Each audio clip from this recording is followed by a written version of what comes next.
In this session, we will look at credit risk assessment models. Credit risk assessment models are essentially quantitative methods to determine the prospective borrower's probability of default and/or to classify borrowers into different credit risk or default risk buckets or groups. Such quantitative analysis is based on an exhaustive set of economic and financial factors pertaining to the borrowers, such as cash flows, financial ratios, market capitalization, etc., combined with the use of tested concepts such as OLS regression from the world of statistics or options from the world of finance. Credit risk assessment models fall broadly into two categories: one, probability models, and two, discriminant models.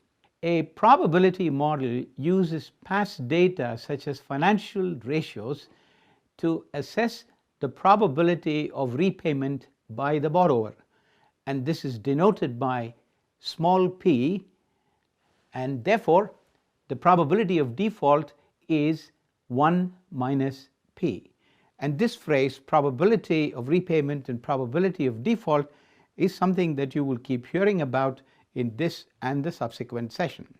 Probabilistic models involve identifying a set of causal variables that could explain credit defaults, two, identifying a population of firms and sourcing data from the past years for the above firms for the set of identified causal variables, three, segregating the population of firms into those that have defaulted on their debt repayment obligations in the past, i.e. probability of default PD equal to 1, and those that have not defaulted on their debt repayment obligations, i.e. PD is equal to 0.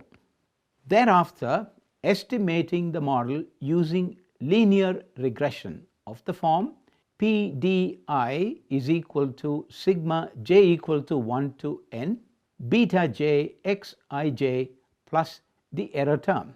Now this is a classic regression equation. Those of you who are familiar with OLS regression would recognize this equation very easily. In that equation, where PDI denotes the probability of default of the ith firm, Xij refers to the causal variable j, such as debt equity ratio of the ith borrower Xi, and beta j denotes the coefficient or importance of the jth variable in explaining the probability of default. Using the above estimated values of beta j and the observed Xij for the prospective borrowers, the probability of default can be estimated for the prospective borrower. Now let's look at discriminant models.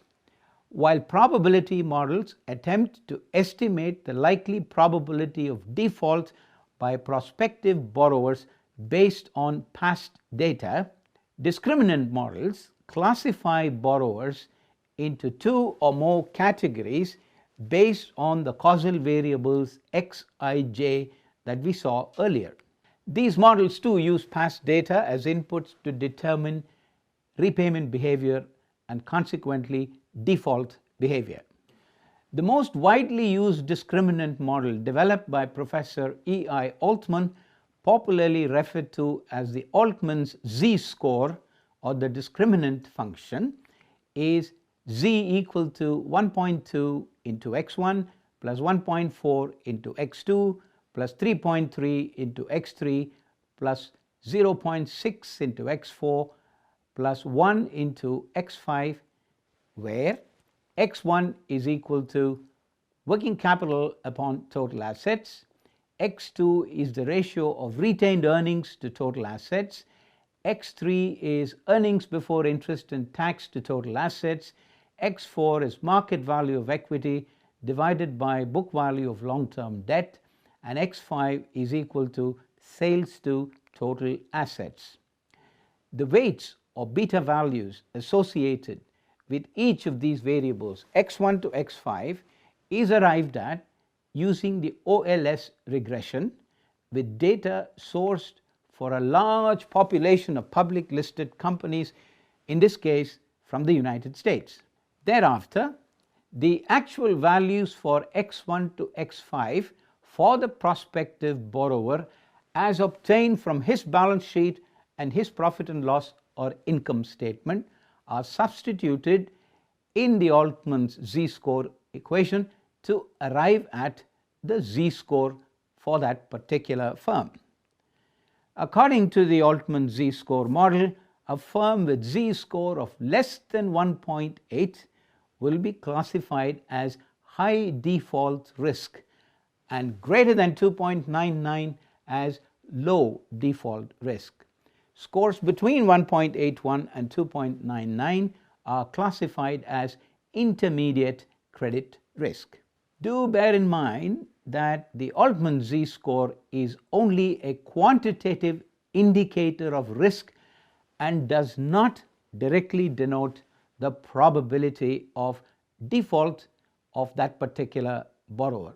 Needless to add, there are several issues in using both the probability model and the discriminant model, such as the Altman z-score. These models are built using past data, which, as you would have learned in your earlier finance lessons, might not be the best method to assess the future, particularly when estimating potential default risk probabilities. The weights or beta values used in the Altman z-score, for example, are unlikely to remain constant over an extended period of time and will need to be recomputed periodically.